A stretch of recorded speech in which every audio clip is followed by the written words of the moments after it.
So hi! Welcome and welcome back to my YouTube channel, and for today's tutorial, ituturo ko sa inyo kung paano nga ba ma-recover ang ating PIN ng GCash. But first, please subscribe to my channel and don't forget to hit the subscribe button and the bell to notify you for my new updates. And if you want to learn more, just keep on watching and let's start. So ayan guys, for today's video, gagamit lang tayo ng GCash application and make sure na updated yung app na gagamitin natin. So ayan, i-open ko na yung aking GCash account.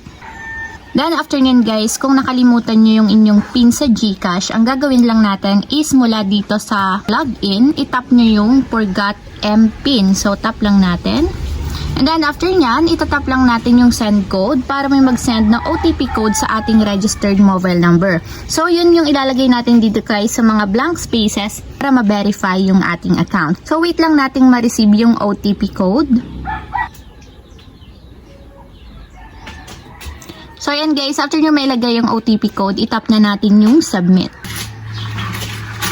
So ayan, para ma-verify yung ating account, kailangan magte-take muna tayo ng selfie verification. So tap lang natin yung next na nandito sa lower part.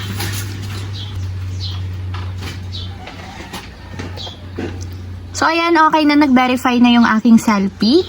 So dito guys, magsasend na tayo ng bagong PIN ng ating GCash. So dito sa new PIN or new MPIN, ilalagay na natin yung bago nating PIN. So 4-digit code, so mag-create lang tayo ng 4-digit.